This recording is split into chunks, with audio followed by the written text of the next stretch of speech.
What is the most unique weapon in Sodden Sanctuary? You might immediately think of the Great Scissors packing some absurd power. You might remember the Sword Whip offering fast strikes with a little ranged flair when needed. But what if I told you there is still yet another? One additional weapon more interesting than really anything else. Today we're going to explore a sword-only run where we slash down every salty god in our way. We're gonna ironically call ourselves Pokey before selecting the Knight class. The armor's not gonna matter much, but we do gain Sword Class 1 as our first perk. And since we will have 2 guaranteed Amber Idols before transmuting later on, let's start with Grasping Ring for the Salt. I did make the mistake of leaving some armor on for big boy Unspeakable Deep. It's doable, but a risky few seconds taken to get naked is well worth it. The sword we start out with is pretty decent, but damage here is one of the worst I've seen. You can barely attack once, let alone twice before needing to dodge behind. Things were close almost instantly, then smooth sailing for a first try victory. With the run already starting out promising, we arrive on the beach with our 8,000 salt to select the Iron One's Creed. While not my favorite creed overall, I find myself selecting it more often than not for the plethora of items they sell. For our skill tree points today, we instantly move up through to class 3 swords and grab an extra heal. Not much to do early on for a run like this, so let's grab our good old bandage ring before facing the Sodden Knight. Surprisingly, this was the hardest encounter with him I've had to date. Although, considering I have no elemental buffs, am not cheesing with firebombs, and didn't skip to get all my upgrades, it really does make sense in a way. Unlike great swords, the smaller swords scale with dex and strength, but mostly dex. This would get me into a little bit of trouble that thankfully we can fix. But yeah, turns out swords are just longer daggers more than shorter great swords. The advantage is fast and reliable attacks. I think every single other weapon type has more reach than daggers and swords. For Sodden Knight specifically, this causes trouble with how fast he jumps on you. That took all 4 heals, although I did get a fun jump smash out of it, which is arguably more important. Once through the door of this festering banquet, we meet a knight. While not even necessary to talk to, the jolly fellow will grant us a nice reward upon quest completion. And since it's one of the last Steam achievements I need, we're gonna try and find him in all 6 locations he spawns, if I can remember them correctly. Just make sure to fully exhaust his dialogue, or it auto-fails.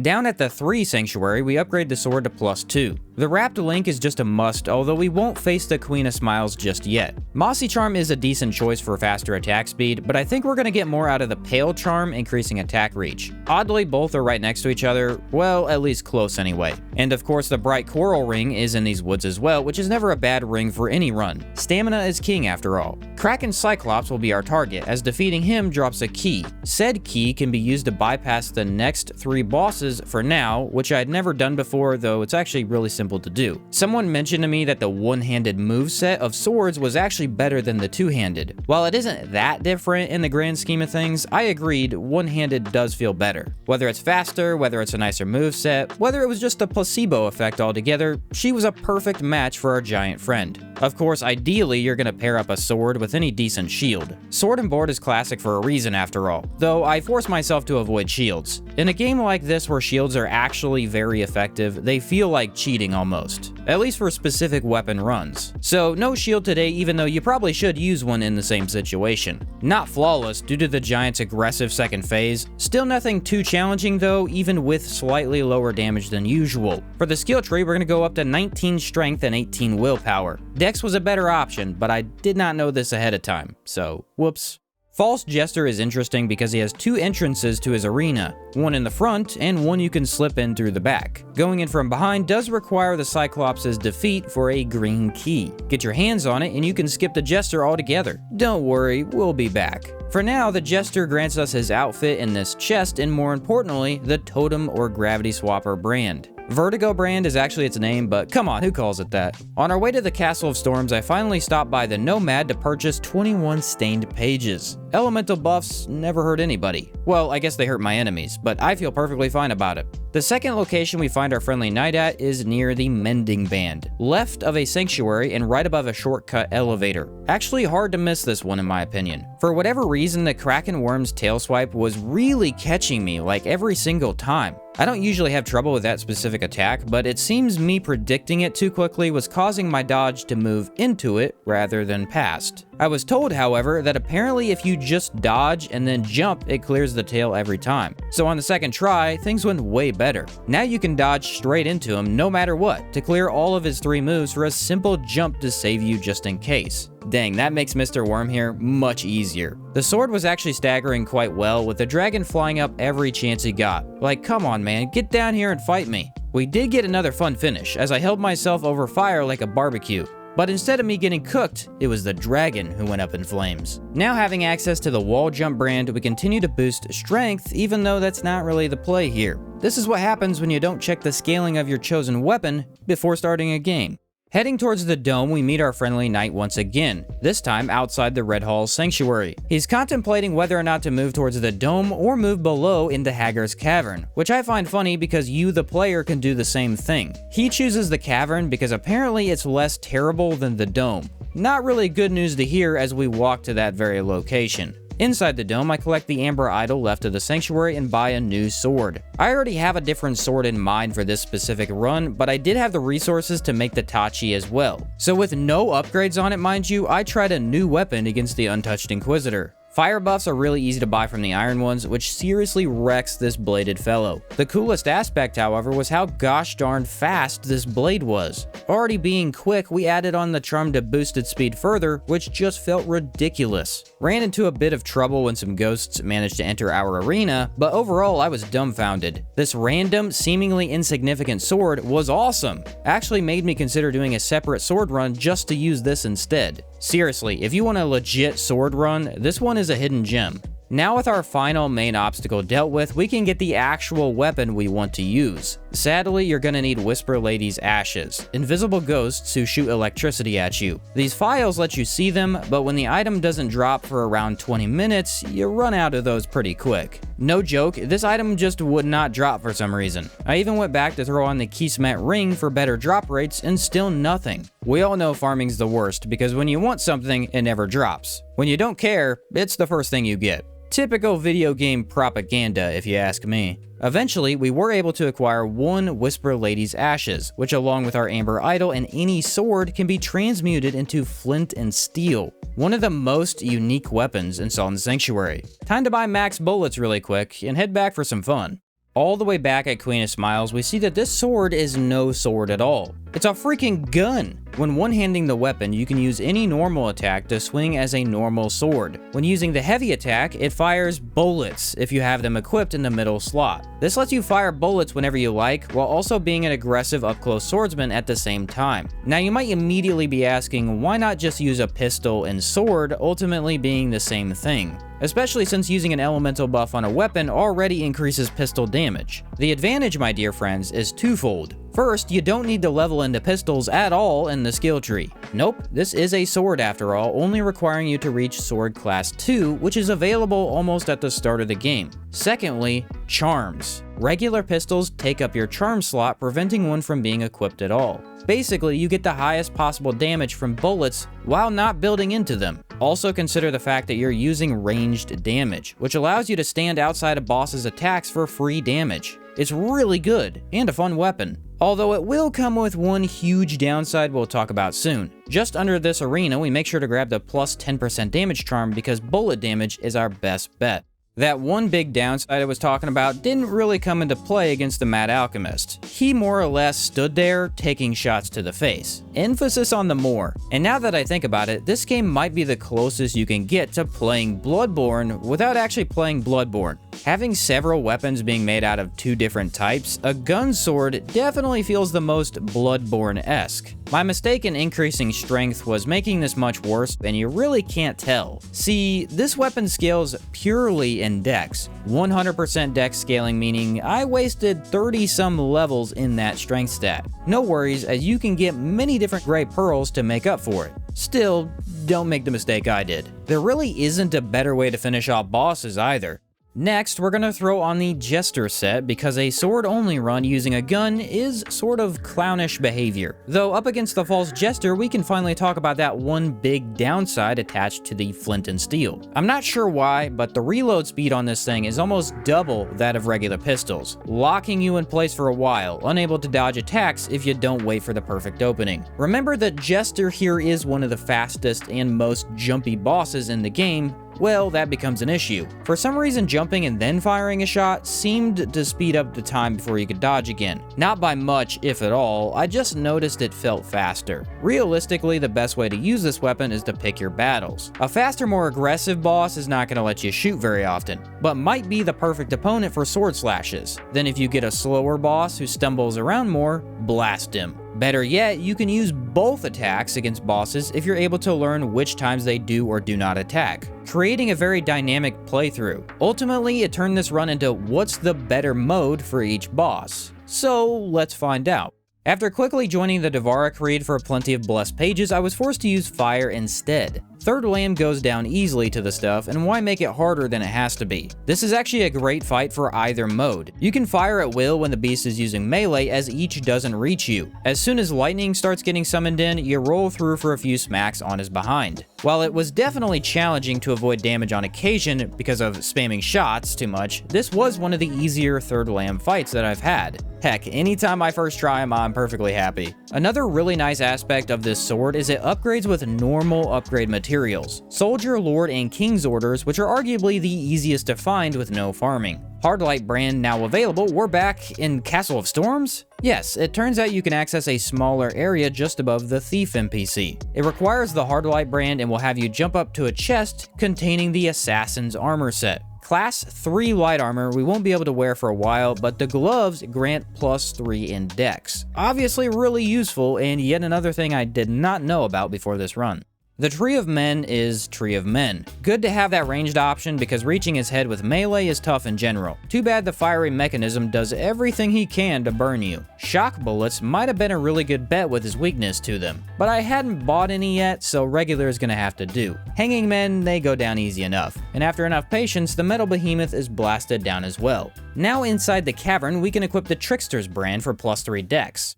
Just above the sanctuary of this blue biome, we find the Knight once again. He has the most locations to meet him at out of all the NPCs, I think, and this one is where I usually miss him. Grabbing the cellar key isn't much of a challenge, and while opening the boss door does require a tad more effort, we can skip past the deadly lightning if we're quick enough, only to die 10 seconds later to a gunshot. Turns out, when your gun shoots faster, you win. Ultimately, I had to decide on the sword for this guy. With how slow the shots are, you get one opportunity to fire, and that's really only after his full melee combo. Moving out of range only forces him to shoot you, providing no advantage and actually a huge disadvantage. Which is fine. I like the melee attacks, and it was nice to use them to great effect. With how fast swords really are, you get absurd burst damage out of them the more you increase stamina. Just button mashing the heck out of regular attacks feels so good.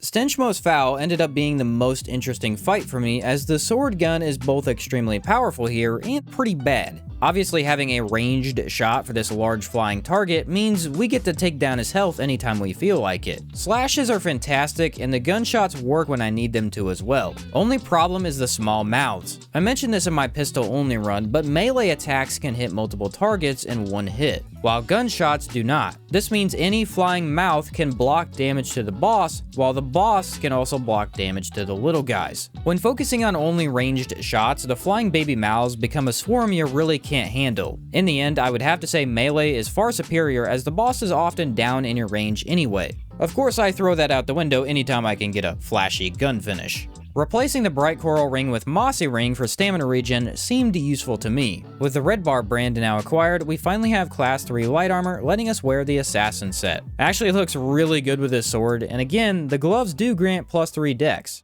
Before we tackle the Drag King, I was sure to pick up the Stone Charm. Slotting this does lose me about 6 damage, but we get much more stagger. One thing I do recommend you try for the most possible fun is a light, then heavy again. This will melee twice, sending you up into the air where you can fire the gun. I kept forgetting to try this on bosses where it would have worked, using it against peon enemies in caves instead. The strategy is super cool to pull off though, and nets you some excellent HP drain against your foes. For Drake King, it was another instance where neither melee nor gun seemed that much better than the other. Hugging him up close grants huge opportunities to slash, but then when he spawns fire, you back up to shoot just a smidge out of his range. And yeah, I prefer both methods work when I really need them to. Another few skadooshes and the bony fellow is blasted to dust. With our final dart brand in hand, we have reached the end game. Time to take out Ronin Cran so we can access the last few upgrades we need. Ronin?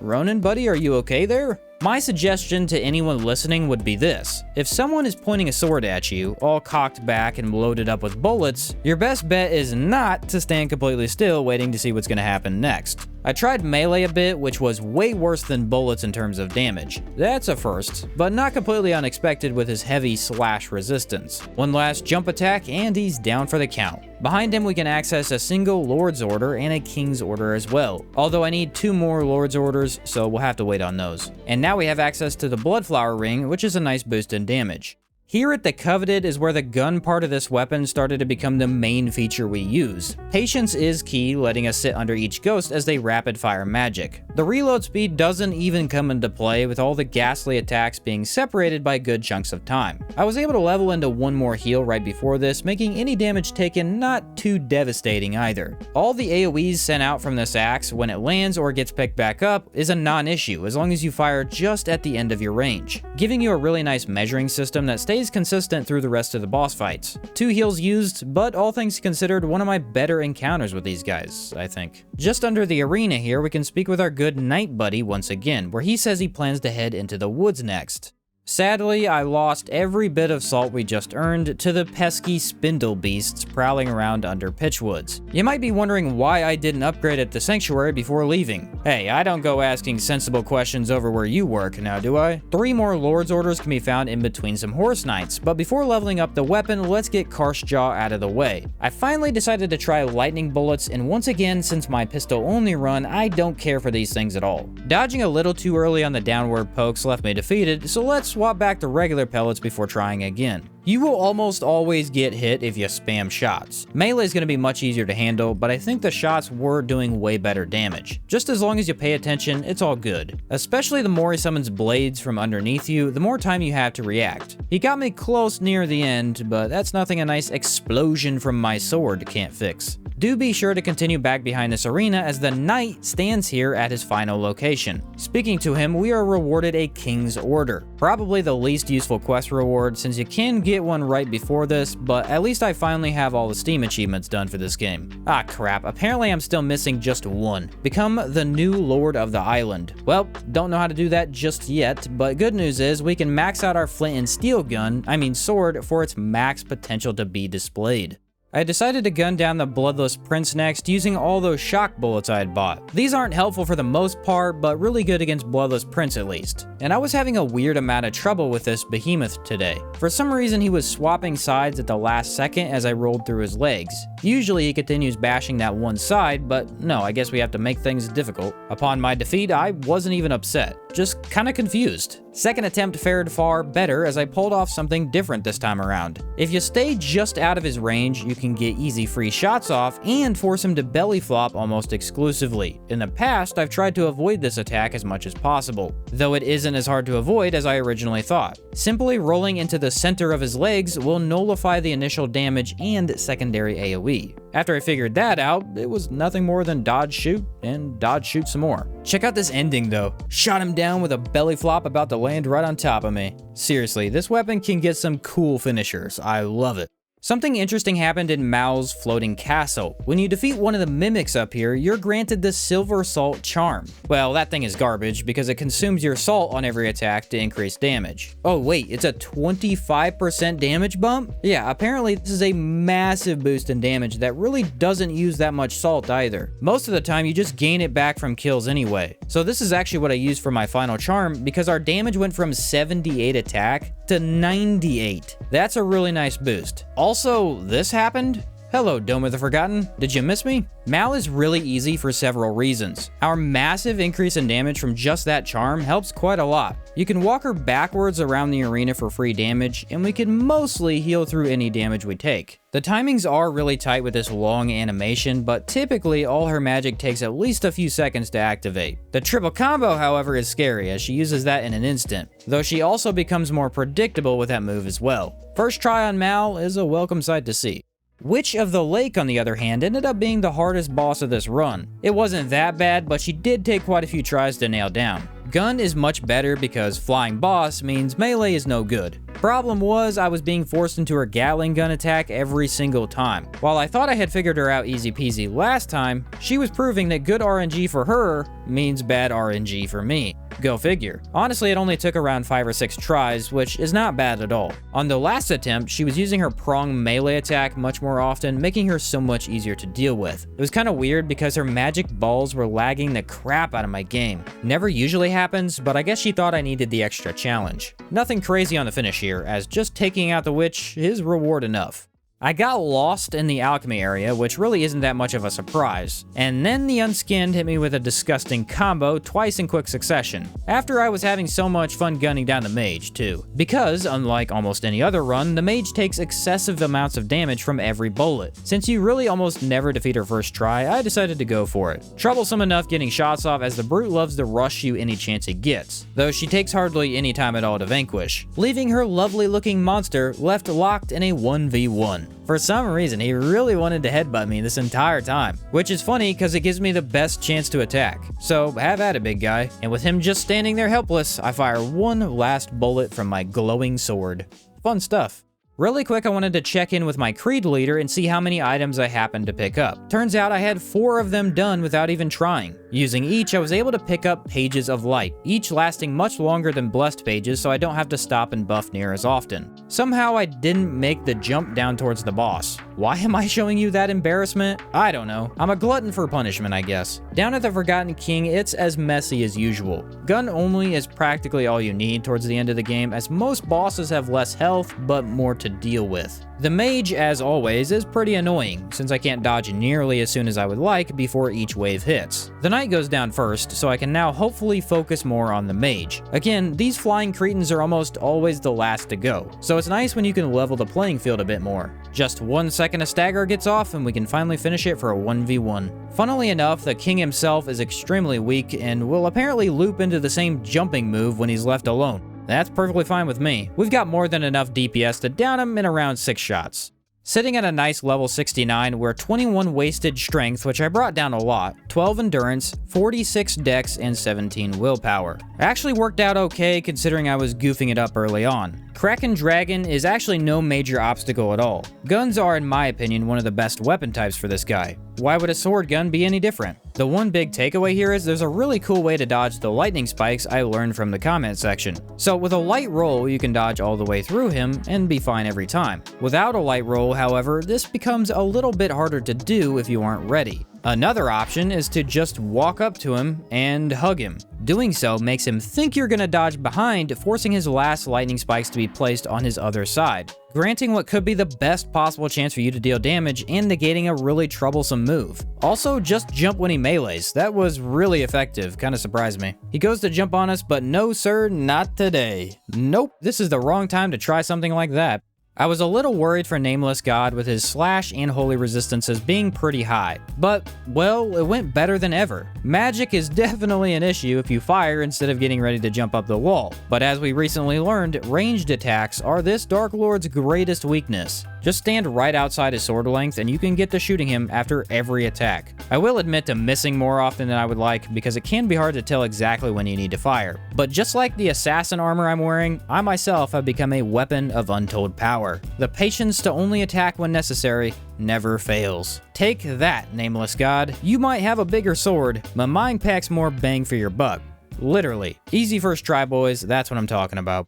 In the end, can you beat Sodden Sanctuary using only a gun? I mean, sword. Oh, absolutely. While this wasn't really the sword part of the weapon, it is the most interesting weapon in the game. Just imagine you're walking up to a sword fight and the other guy starts loading his blade. Like, who's not going to be terrified after that? And something even cooler is the fact that it was performing really well in NG+. Actually better than any weapon I took into there so far. You can practically one-shot like every basic enemy. Heck, what was more fun is that I learned probably more about the game in this run than any other. Assassin armor, dexes for swords, new ways to dodge bosses, and also why slash when you can shoot. Hopefully you guys enjoyed this video, and if so, a like down below would be awesome. Thank you very much for watching, and I'll catch you next time.